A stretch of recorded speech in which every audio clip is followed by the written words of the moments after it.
Welcome to the Jonathan Ross Show.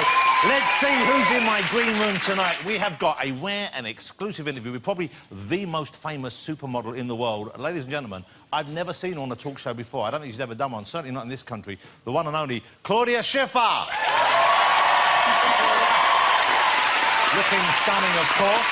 Thank you for joining us. Also on the show, he's the #1 choice for your thinking man's comedian. Well, when Stephen Fry isn't available, it is the always funny Mr. Dara O'Brien. Hey, Dara. And as if that weren't enough, we have the star of one of my all-time favourite television shows from Sex and the City, Kristen Davis. I'm so sorry. I'm so sorry. I'm so sorry. My next guest is not only a movie star from films such as Boys in the Hood, Friday and 21 Jump Street, he's also a real-life rap legend. It's Ice Cube! The Cube is in my house. Yeah, Mr. Cube, right there. And we have music from one of the most talented and gifted songwriters of his generation. I adore his stuff. It is Mr. Rufus Wainwright. There he is. It's Rufus Wainwright. Yes, I say a genius. That's what I call him. Rufus, great to have you here. Thank you for being here. OK, before we get to that, fresh from the birth of his son, Simon Cowell has been out and about on the beaches of Miami. I'm sure you've seen some of these pictures. He's been out in Miami with his 2 adorable family favourites. They're called... I'm not talking about his moves, I'm talking about the dogs. The dogs are called Squiddly and Diddly, because the moves are called Wiggly and Jiggly. OK. Why, if you look like that, why would you walk around always topless? I mean, seriously, he likes the bare-chested look so much, he uses it as evening wear. This is from the same set of photos. That's him out in the evening. Also, they're going out to dinner or something. Who wants to sit opposite that while you're eating dinner? Did you order the chicken breast? No, but I'm staring at it right now. It's just weird. If you're looking for a gift for your girlfriend, can I suggest something I saw on the internet this week, an actual product? It's a hand sanitizer cream, OK? No need to grab a pen, because I think you'll remember the name. Here it is. It's called Maybe You Touch Your Genitals. That's what it's called. Which is genius. That's like the best brand name for a product ever. Someone's coming in. Oh, maybe they touched their genitals. There you go. A romantic 53-year-old man from South Carolina was left red-faced when he tried to pay for a romantic meal, and get this true story, apparently, tried to pay for a meal, a night out, took someone on a date, tried to pay for the meal with a fake banknote, $1 trillion. $1 trillion note. Thought he was going to get away with it. I mean, it's hard enough to get rid of a Scottish tenner, never mind $1 trillion note. Christy, have you been... I mean, you've been on dates, obviously, over the years, but any memorably bad ones? Well, I am from South Carolina, and I did go on a date one time where someone said to me, well, that's not really in the South, is it? And I was like, this date is over. Wow. Yes! Is that a firing offence? It was just strange. Like, look at a map. I mean, you know? Fair point. Wow. A geography test in the middle of the day. Yeah. It's weird. You know, my dog, if you don't know how to find your way down south, you're no use to that lady. You know? If you need a map, Dara, you ain't getting invited back. Cube, any bad dates for you? Surely not for you. Yeah, man. You know, one day I was in high school, and I went to go over this chick's house, and man, as soon as she walked out the room, her grandmother looked at me and said, "Why don't you just get the hell out of here?" Wow. She just didn't like the look of you, or had you been on a date with the grandmother before and not been? I don't know. She was just one of those mean grandmothers, man. Wow. You know how they are. Yeah, mean grandmother. OK, let's ask you, Rufus. Any first date terrible moments you can remember? Or God, I've been debating whether to tell this to anybody for about 15 years now. So I figure, you know, on television, it's a good time. Let's do it. In front of the nation. But I went on a date many, many years ago, about 15 years ago, and I guess I'd had a little too much to drink before dinner arrived, and we were sitting there, and then I pooped in my pants. Wow. Wow. Wow. I think we have a winner, ladies and gentlemen. Yeah! Right now. Worst first date ever. Rufus Wainwright. Worst day. Worst day. OK, let's get my first guest out. She's one of the original supermodels. Tonight she's making a rare television appearance. It's the one and only Claudia Schiffer, ladies and gentlemen.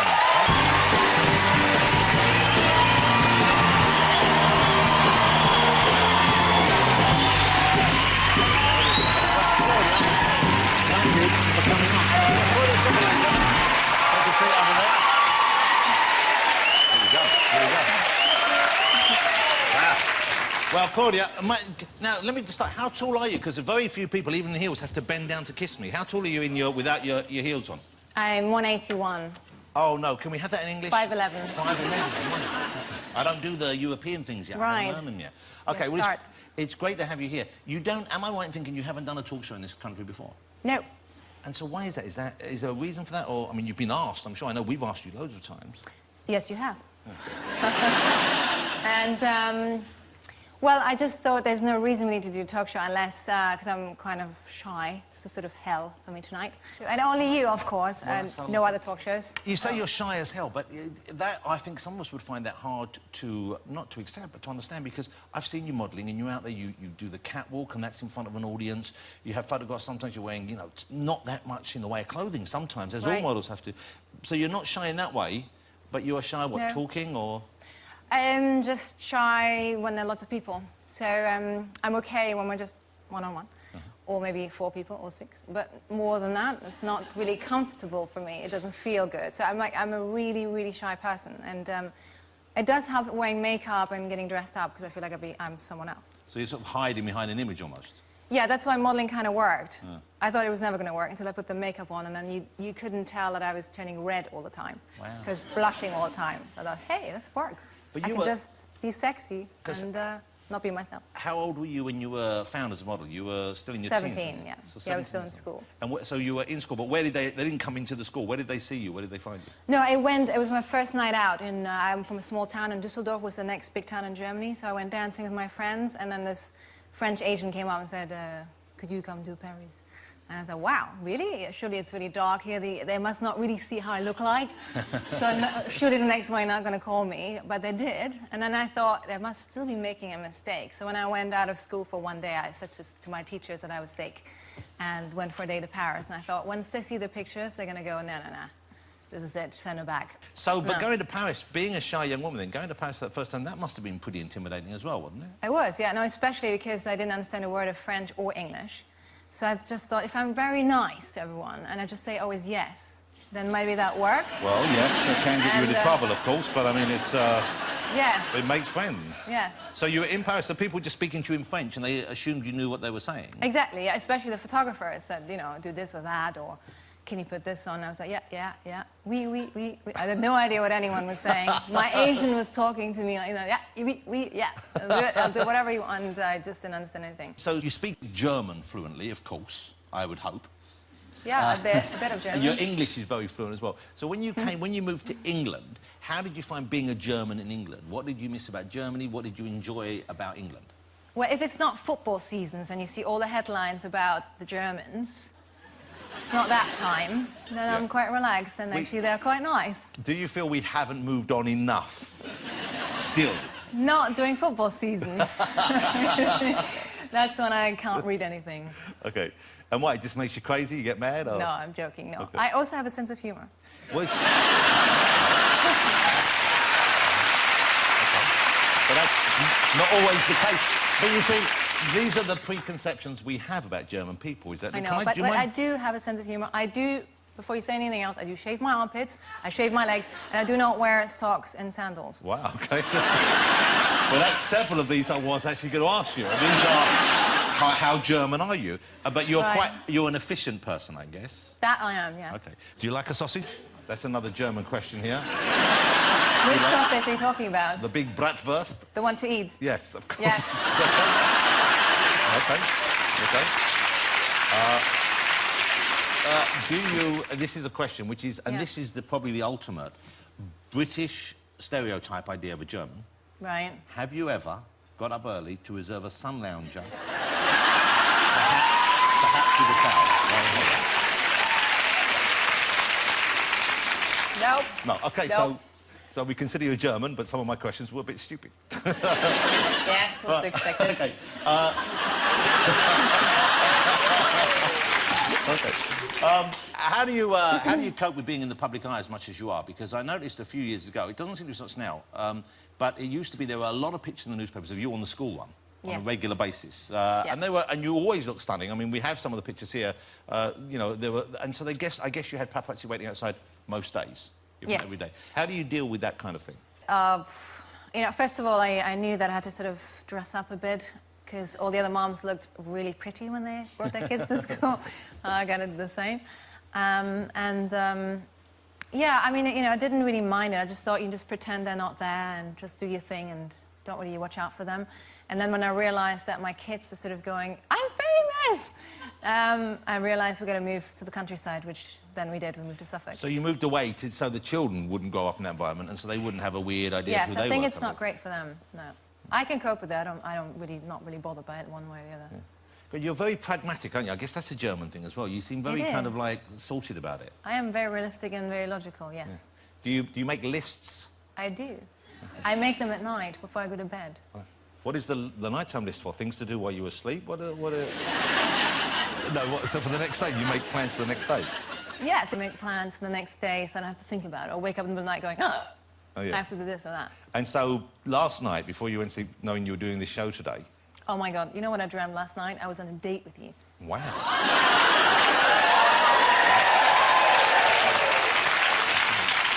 But what happened in this dream? Where did I take you on this date? Was that a good day? That you were showing me your garden. Was I? Hold on. Not that garden. Oh, okay. No, the green garden. This has got very German. No. But did you make a list? Were you? Because I know you were worried about coming, or at least concerned. You didn't, you know. I just prefer seeing you without an audience, that's Okay. all. I don't blame you. I don't blame you. Exactly. It's just, you know, just you and I. Yeah, I make house calls. Okay, let's talk. Now, here's the thing. You've just brought out a hair care range called Essence. Is it Ultime? Essence Ultime. And so this is just like shampoo and conditioner and all that kind of stuff. Yeah. There'll obviously be an advertising campaign, but Yes. part of the campaign is something you've come up with, this idea of flick, and you directed Yes. these as Yeah, well. so didn't my you? husband is doing a film, and I just actually took a few of his cameramen and cameras and stuff, and so and then I called a few of my girlfriends, and I did this little short film called The Flick, where everyone flicks their hair from one side to the other. And this is something you're going to put online, and you want people to add to this, is that right? Yes, it's going to go probably YouTube, Twitter, and you can send your own video in where you flick your hair, and then the best ones will be put attached to the end, so it becomes a very, very long TV commercial. So it could be like the longest commercial in the history of commercials when Yes, it's finished correct, up. With all, and so far you have, as you said, you used your friends, and these are mainly mums, you know, and friends of yours. So Yeah. very beautiful bunch of people. I that know, you I'm very hang out with. lucky. All my friends look great. OK, I'm going to show you this. Have a look at this. This is the Claudia Schiffer, The Flick.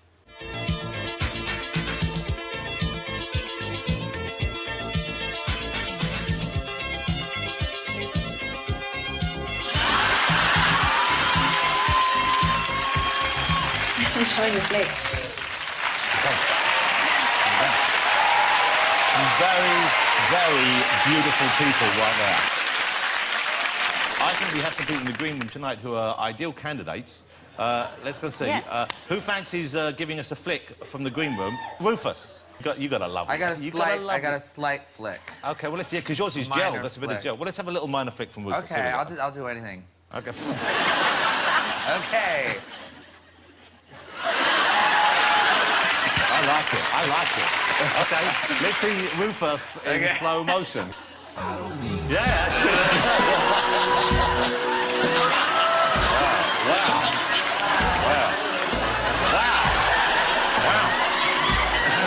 I don't know. OK, does anyone have the number for an exorcist? Cube, your hair doesn't take more, sort of bounces more than flicks, I guess, doesn't it? Do it look like it flick, man? Oh, Flick? Cube, if you flick really hard, maybe we'll get a bit of a flick going on, a bit of a bounce. You gonna get a flick, all right? You give me a flick. Okay. Well, you know, there's kind of an elephant in the room right there that we haven't addressed. Well, I don't know. I'll go. I'll do it. I'll Okay. do it. Well, Cube, look at this. This is someone joining in. Cube, okay? Okay, let's see what you got, Darryl. Let's give us a go. Okay. Pretty good. Pretty good. Pretty good. Pretty good. That's how you do it.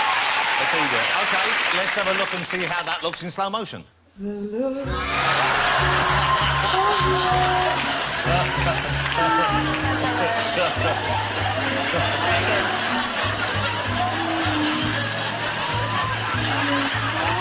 Wow, I think we have a winner once again. I think that's pretty good.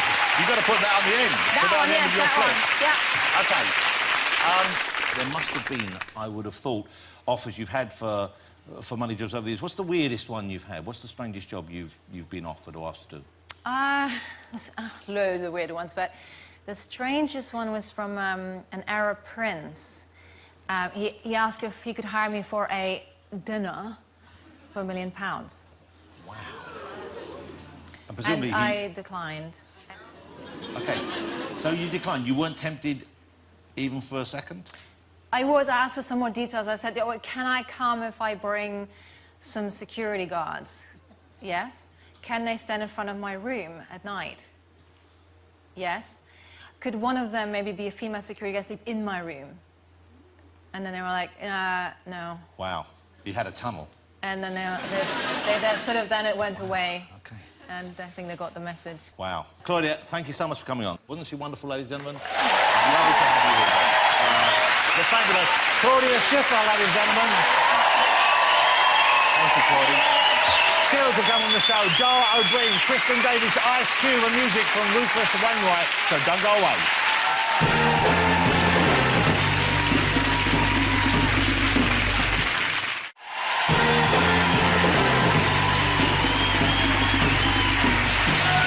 Welcome back to the show, ladies and gentlemen. Let's get my next guest down now. He is, without doubt, a brilliant comedian, and he made headlines this week. So here to tell us what he really meant by all that, it is the fabulous Dara O'Brien.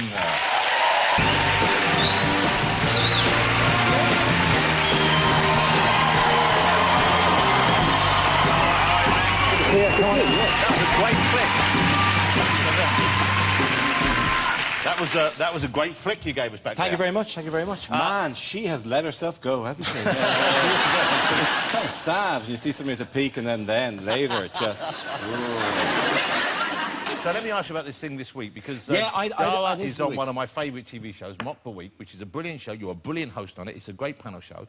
And if I can paraphrase the lead up to this, there's been discussion, people saying there should be more women on panel shows, in particular that one, which seems to be quite kind of like, you know, very masculine and testosterone-fueled in its own way. And then you came out and you offered a counterpoint to Danny Cohen, the controller of the BBC, who said, henceforth, we will not have at the BBC any panel shows that do not have a woman on. Fine, yeah, that was what was said. And then I did an interview with the Radio Times, which is, you mentioned the topic, and then the Radio Times sent out, as they do, snippets of that interview with a pressy headline on it. So basically, I opened the paper on Wednesday and saw lots of headlines that at first glance I thought, oh, Dara O'Brien, sexiest. Nice.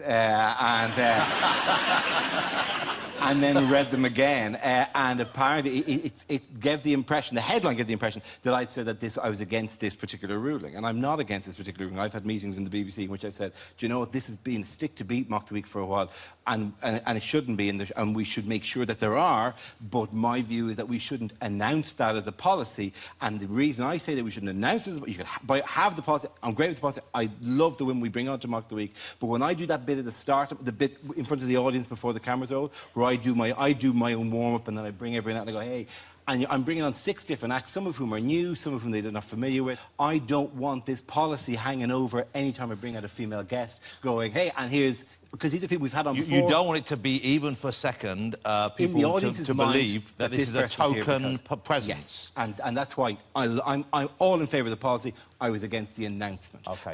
But that nuance, people didn't spot and suddenly thought I'm the guy who doesn't want women on shows. But you do, we can clear this up, you do hate women. Yeah. In practically all of the circumstances, they want to steal our essence. Okay, so clearly, because I know you are not misogynistic, this, and I know you're not that person. I know that you have wanted to have women on every episode Absolutely, whenever yeah, possible. yeah. And in any show, on comedy shows, on science shows, hugely, we've made a big push on Science Club and Stargate to get as many women involved in those things as well, to show you know that is a fabulous career choice for women, for young girls to go into. It is a thing that's actually important to me and feel very important and very, very strongly about. Yeah. The problem with Mock the Week is not like a lot of these other shows. They have to be stand-ups, because we get them to do stand-up stuff, so they have to actually be stand-up. And stand-up, unfortunately, for whatever reason, is 90-10 male-female, Yeah. and that just doesn't tend to mean that it skews the talent pool from which you're drawing. Dar is a brilliant man, not just a great comedian, but a brilliant man. You have a brilliant brain. You understand physics, you studied physics, you understand mathematics very much, and you're turning it to very good use. On Tuesday, back on Dave, there's Dar O'Brien's School of Hard Sums. Yes, that's our And you are someone who, you do seem pretty devoted now to actually using the medium of television, not just to entertain, but also to educate at the same time. I mean, it's a kind of a weird thing that a lot of comics I know would use their showbiz career to get to meet models and hang out and have dinner with them, and I use it to meet scientists because I'm a real nerd, and I quite like meeting these people and talking to them and learning off them. So tell us the premise, because it's Oh, an yeah, unusual idea. Yeah, we set a problem and we get comics in, and like, I mean, you know, Sally Phillips and Peter Serafinovich and various, you know, very luminaries of the comedy scene, and they go out and they try to do it by, you know, trial and error, by rote, by hammering away at the problem, and then we show that there may be a more elegant way to do it. Like, and that doesn't actually always happen, because I'm not actually that great, I'm a bit rusty at this stage, so often I don't get it very, very well. But it's one of these shows that it has its own devoted following of people who really like this thing, and I feel no obligation to try to lure anyone else into it. You know what I mean? Yeah. So basically, you're saying if this isn't your cup of tea, you don't have to watch. Do you know the cool thing about it is nice to have enough things that if you go, no, you don't actually have to watch this. If you like this, grand. Okay, so Dar, I'm pleased you're here for any number of reasons. A, because I adore having you on the show, but also because we did almost lose Dara. Comic Relief almost killed Dara O'Brien, and this wasn't, people weren't having a whip round and asking him to do this. Accidentally, you almost died while in. We did one of those things, and actually, really, anytime you talk about it, that's a lovely photograph, by the way. I'm really one of the most. That's a pretty good, flattering images you could have chosen. Isn't that your new? That's your new publicity shot. Yeah. We went on this rafting, and it was just like essentially a sponsored bike ride to, you know, one of those kind of things. And this was the Zambezi River, is that correct? Down on the Zambezi for about 5 days of this, and that wasn't the thing that killed you. What happened was they sent us down these rapids, but it was at high water, so it was very, very fast, and they were just technically too difficult for us. And there's me and Philip Zadoya in one, and Jack D and Mel C in another one, both of whose boats ended up being caught by the rapids and being swept into trees. There are trees growing on the side, and the trees grab you, and you're thrown, and the water doesn't stop. And we got swept into a tree. No cameras around, no other boats around, just me and Olympic triple jumper Philip Zadoya, randomly, like the craziest crime-fighting duo you've ever met in your life. Non-swimming Philip Zadoya. He can't swim? Can't swim. Oh, my God. Can't swim. We had to go down the Zambezi without anything, and we just went down holding onto this inflatable thing. And then I got thrown out again. I had to swim to a tree and then hold onto a tree for 40 minutes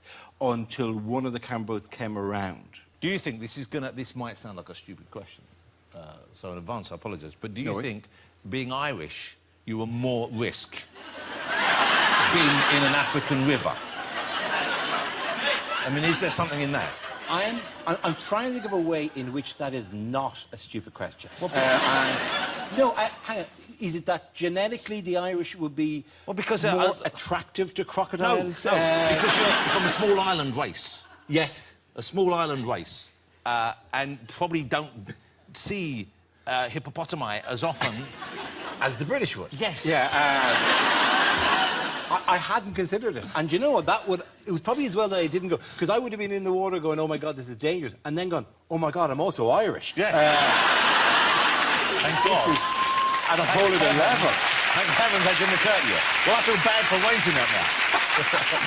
OK, you know, let me ask you about some Irish things here, because this is what I didn't realise, and we've met many times. I didn't realise you were a Gaelic speaker. Yes, I am. You speak Gaelic, and I believe your father My father and I speak Irish, as we call it, to each other And all he the time. only wants you to speak Irish to him, is that No, correct no, or not? it was kind of a cultural choice. You know, the language in the 60s was in danger of faltering or dying out, and he was part of a whole movement of people who wanted to keep it going. And What so an incredible thing, what a wonderful thing to It's decide a to do. cultural thing, that's all it is, and it's a good thing. I have some Gaelic/Irish here. Yeah. Can I test something? You can tell me. I would love you to try it. Yes, I'd love to hear some of it. Okay. It's a beautiful language. It's a beautiful language. I I'm think sure you gonna will do it justice. Okay.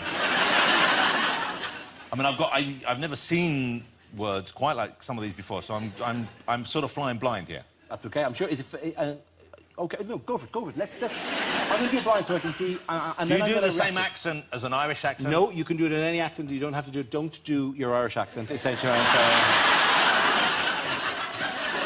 will not aid comprehension either in English or Irish if you do that diddly-eye nonsense that you always do.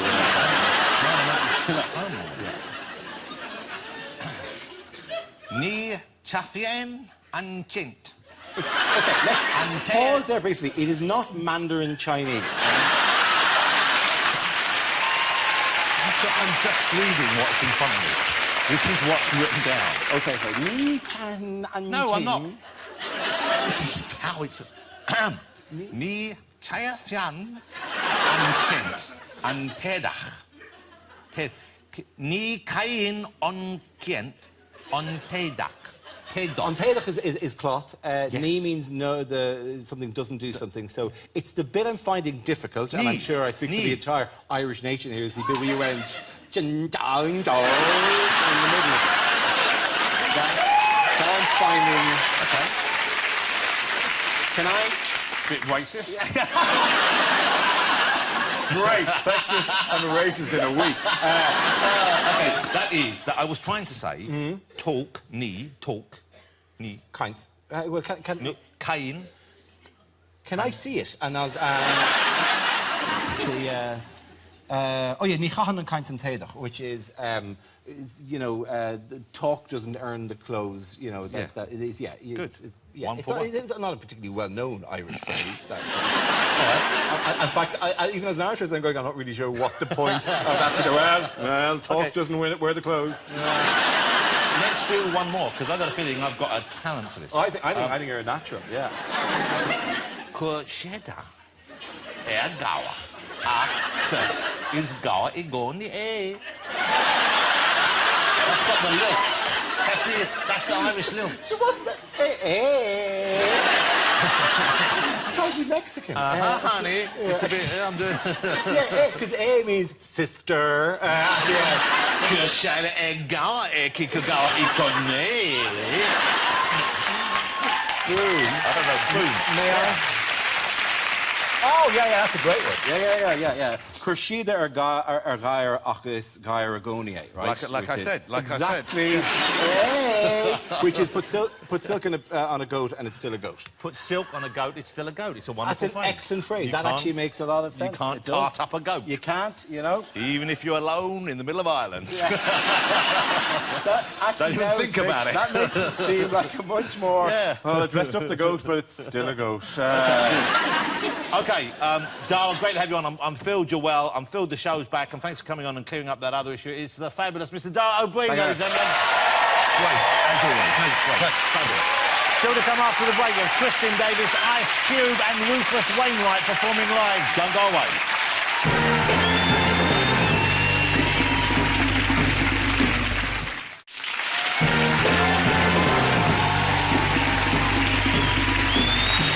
Welcome back to the show, ladies and gentlemen. Let's get my next guest out here. She starred in one of the most iconic TV series of all time, Sex and the City, and she's about to headline on stage here in the UK in Fatal Attraction in the West End. It is the lovely Kristen Davis.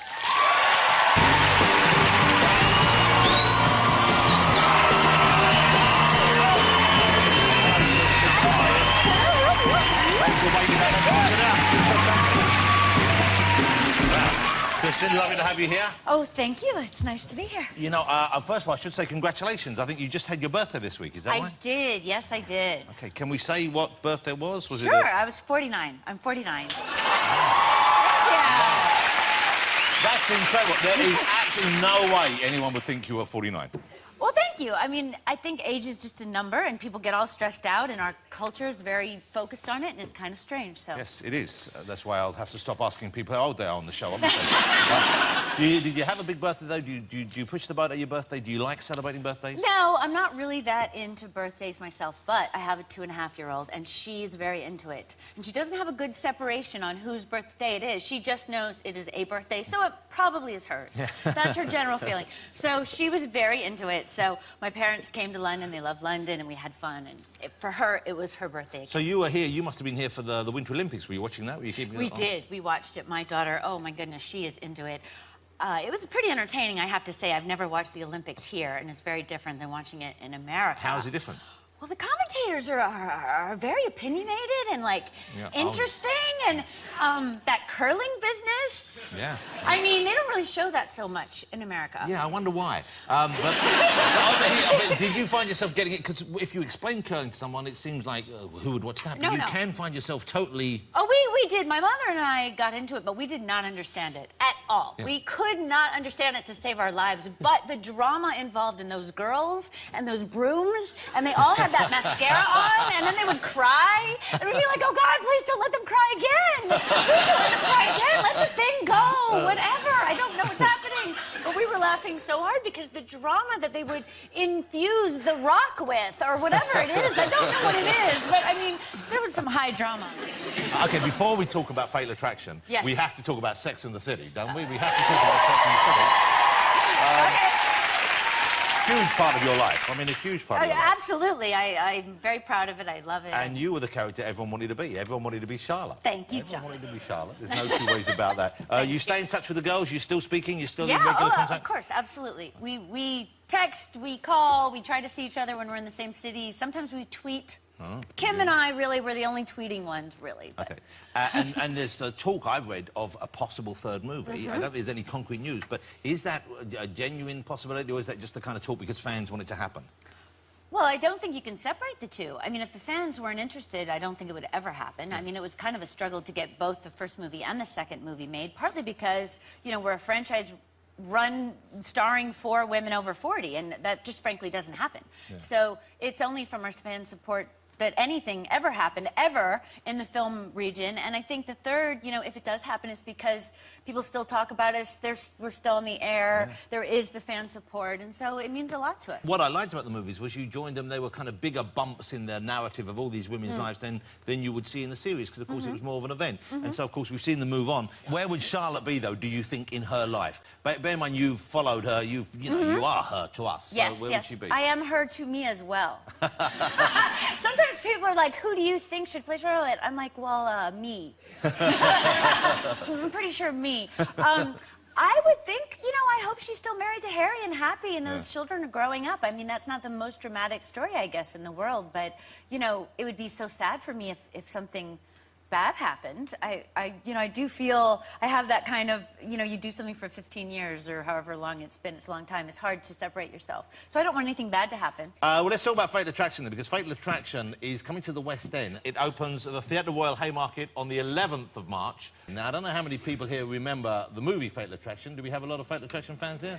Yeah. If you've seen it, you'll remember it. A lot of the younger generation might not have seen it, because it's 87, which seems impossible to me that it's I agree, yeah, coming up crazy. for 30 years ago. Is outrageous. Crazy. So Oh, look that's at them. Look at the hair. Oh, That's my the original God. cast. They're really working the 80s look there. Wow. It's Michael Douglas in the middle there. I think that's Michael Jackson on the right, and it's Dee Snider from Twisted Sister on the left, I think. That's Glenn Close, of course, who was fabulous. And who's the other actress's name? Anne Archer. Anne Archer. That's my part. Now, you're playing Anne, so you're playing the wife. Right. He is playing the man. Right. And then you have the bad lady. But is she a bad lady? Well, you know, that would be Natasha McElhone. Yeah, who's playing... terrific. Yes, she's amazing. We should explain. How would we sum up the plot without spoiling it for people? Ooh, it's hard. I was trying to think of that before I came out. Okay, so we're happily married, theoretically happily married, and he has a weekend fling, and then the woman can't let him go and becomes kind of a stalker and basically ruins our lives. And this was the movie in which, you know, we have the phrase now, funny boiler. Yes. This was the movie which created that It is. That moment, of course. Yes. A bunny does indeed get boiled. Terrible, yes. Oh! And I don't know whether that was in the original screenplay or they added it, but is that in the play as well? Now, I don't think I can tell you everything exactly about how we're going to do the play. Oh, there's my picture from Twitter. That's Oh, funny. is that you with the bunny? That's me with the Well, bunny I think yesterday. we can now guess there may well be bunnies in the There play. are bunnies, Oh, this is a okay? remarkable There are coincidence. There are bunnies in the play. That was yesterday. That was the first day. They're baby bunnies. And oh my God, I love But they're the them so most much. delicious. Stop it, stop it. That's what my co-star Mark said too. So there I've are never eaten a bunnies. bunny. I've never eaten a There are bunny. bunnies, but I mean, let's say this. The main things that happen because I think we don't want to disappoint people that would come to see the play based on what they think of the movie. But they happen in a slightly different way, and there are some things that are a little bit different. But there are bunnies. Now, are they going to set the film? Of course, is set in America. I think it happens in New York and just outside of New York. Are they setting the play in America as well? Yes. But you're the only actual American in the cast. That's right. So are you the police person to make sure the accents don't go too astray? Pretty much. I mean, we have some vocal coaches, but when we first started, I was just like, what are they doing? And it turns out they were all doing this like New York. Like they'd say New York. New York. And I'd be like, I wonder if anyone's going to ask my opinion. And then once we started discussing it, they were all like, would I do this, or would I say this, or would I do this, or is this line right? And then I was like, oh God, now I feel like I have all the pressure on me. Like I'm like I have to represent all of America, you know? So sometimes I feel bad, like we got into this terrible argument one day about whether straight men in America would say about a woman, I fancy her. Which apparently you would say in England. I think that would be an English phrase. You would say, yeah, I fancy her. Right. See, not so much in America. They wouldn't say I fancy her? No, What would they say? See, thank you. I'm pretty sure not. Pretty sure well, not. let me ask Mr. Cube. Cube, what would you say? You see a desirable young woman. Oh, I'm feeling her, man. Yeah. She looking No, but good. before you feel her, what do you say to get permission? I don't say I fancy her. See? Well, you wouldn't say, I fancy. Well, you wouldn't say like that. Kristen, lovely to have you on the show. Thank you so much for coming Thank back you on. for Ladies and having gentlemen, the fabulous Kristen Davis. After the break, we've got Ice Cube out here. Music from the fabulous Rufus Wainwright, ladies and gentlemen.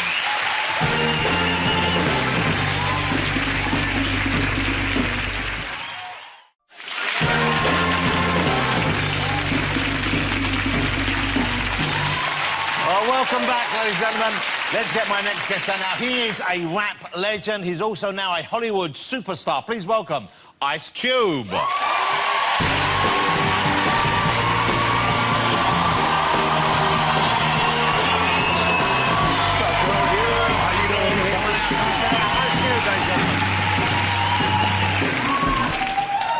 to have you on the show. Thank you for joining us. Yeah, yay. Yeah. UK love for you. Much love. Much love. I've been calling you. I called you Cube earlier. Cube is what you prefer. Cube is what I prefer. You know, and this is white guys always ask me what to call me. Well, because we want to get it right. Yeah, you know, they say, do I call you Ice? Do I Mr. call you Cube? Cube? Do I call you Mr. Cube? Do I call you Mr. Mr. B. Ice? Yeah. You know what I mean? Cube is what all my homies call me. You my homie. Ice, you know, call me Cube, baby. Let that go on the record. What do they call you at home, though? What do your family call you?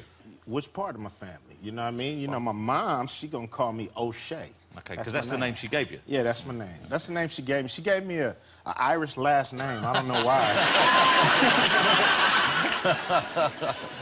Okay, Cube's in a new big comedy movie. It's out here in the UK right now. It's just opened. It's called Ride Along. #1 movie in the USA, this was. Yeah. 3 Congratulations. weeks in a row. Yeah, wow, that's a great feeling, isn't it? Big time. So this is a funny film, a deliberately funny film. It's a comedy. Tell us the premise of this, what Ride Along is about.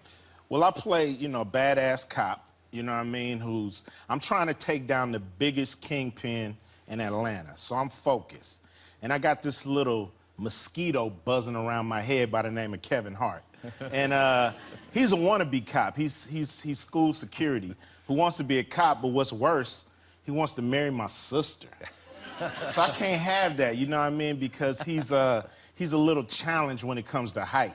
And, you know, I don't want no little bitty nephews, you know what I mean? So I decide to take him on a ride along and just try to scare the shit out of them.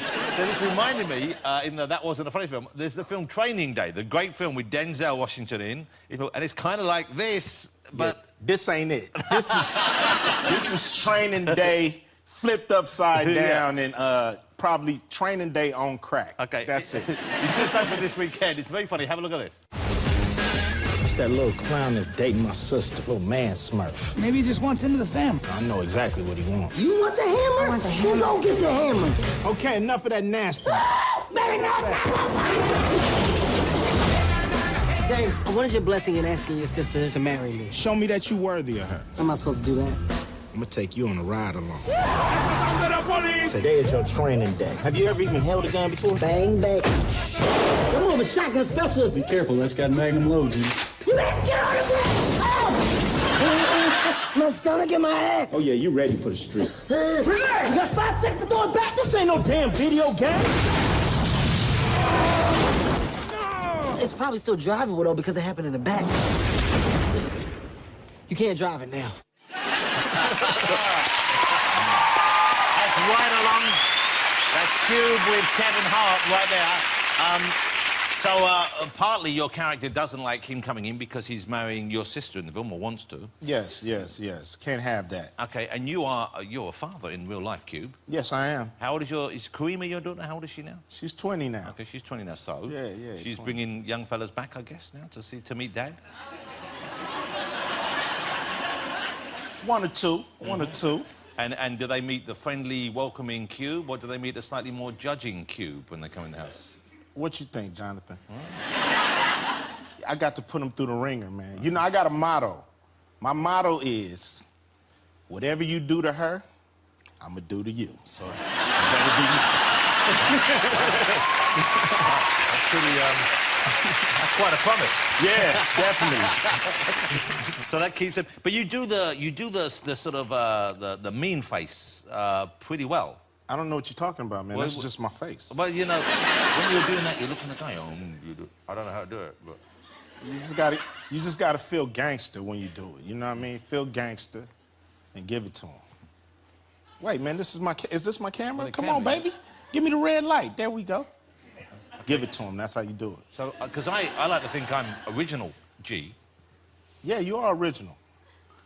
Look hard, man. Just look hard. Look hard. Yeah. Not quite. You are working. We're sharing a cell. No, we not. Okay.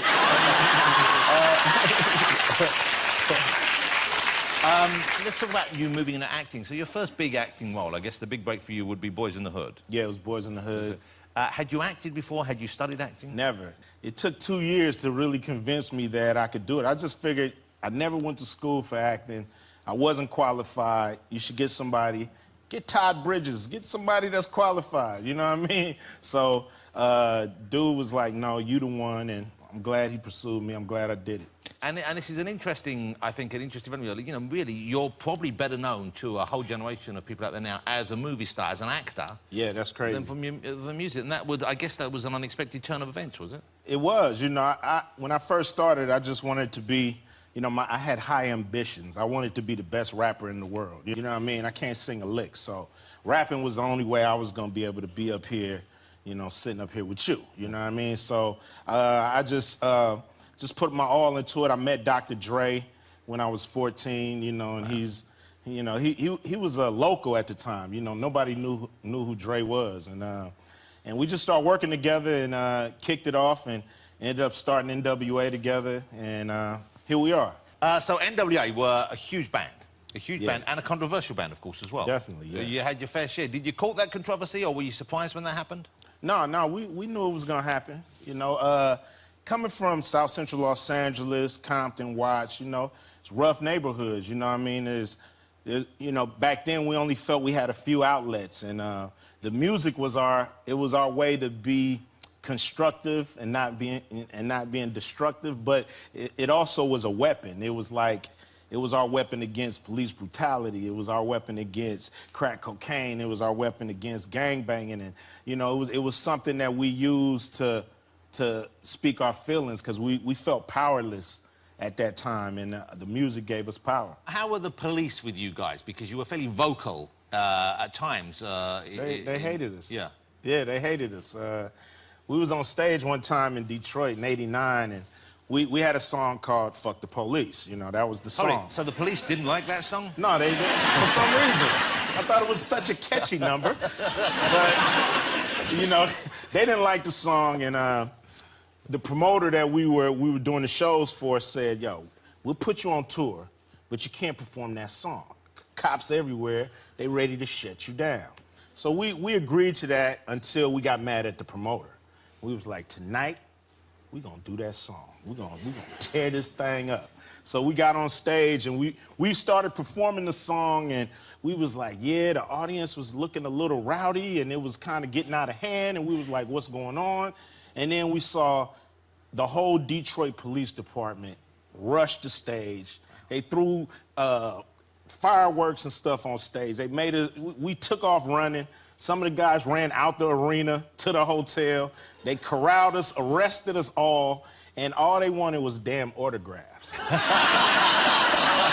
their daughters and their sons. And, man, you guys mess up a whole show for that. Is it true there's a movie, or there's a possibility of a movie based on the story of NWA itself, of you getting the band together and you being there way back when? Yeah, we putting a movie together called Straight Outta Compton, and you know, it's a feature film about the world's most dangerous group, you know, about NWA, and you know, it's like, this is a dream project for me. This is something I never thought I was gonna get done, and you know, Easy died of AIDS in 1995, so when he died, I never thought we was gonna be able to make this movie, and here we are, we're about to make it. You're obviously a movie star now, but you couldn't play yourself back then. Nah. You know, the Jerry curl won't fit on me now, so we're gonna get some reputable actors, and you know, I got one role in mind that I hope that my son land. You know, I hope he plays me in the movie, you know, so I think he could do it, you know, so we'll see. He's a good-looking young man. Do you think he's as good-looking as you are, or do you think he's better looking? Not quite, you know, man, you know, they broke the mold, but, you know, he's a fair second. And will he be comfortable with growing the Jerry curl for the movie, do you think? He better be. It's a job. And if it was good enough for Dad? Hey, it's good enough. Hey, it's the reason he's here. If I didn't have that Jerry curl, his mama wouldn't have liked me, and he wouldn't be here. So there we are. He's a rapper as well, isn't he? Yeah, he gets busy. He gets busy. Is he good? Yeah, come on, man. Well, I don't produce no junk. Cube, the movie is called Ride Along. It's out already. It was the #1 movie in the States for 3 weeks. So no, that's got to feel pretty good, doesn't it? Oh, yeah, we're trying to get it #1 here, too. OK, well, let's hope so. It's great fun. Kevin Hart is wonderful. Say hello to him for me. Will do. Ice Cube, great to have you here. Mr. Ice Cube, ladies and gentlemen. Thank you, dude. Really good. Yeah. OK, thanks to all my guests who've chatted to me tonight so far. Next week, I'll be joined by business tycoon and soon-to-be astronaut Sir Richard Branson. Singer and Oscar-winning actress Jennifer Hudson will be here, and Great British Bake Off star Sue Perkins. We'll also have music from Elbow. But now performing Me and Liza, it is the one and only, the fabulous, with Guy Chambers on guitar, Mr. Rufus Wainwright. Me and Liza and I, famous till the day that we die. Mama made it so hard to try.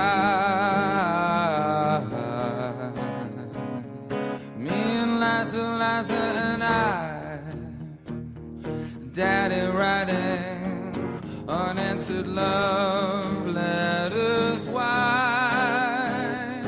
Come on, Liza, give me a try.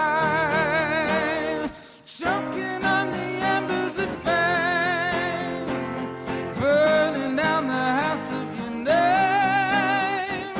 Everything can go up in flames as long as you have something to frame. Energizer, baby's on fire. No one's gonna hatchet you down. Terminator, thief of desire. No one's getting out of this town, choking on the embers of fame, burning down the house of your name. Everything can go up in flames as long as you have something to frame.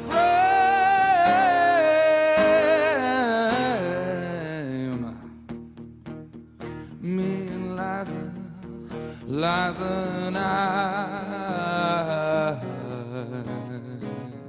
happy that we're now such good friends, looking for you, forward to seeing you. Love like ours we cannot pretend.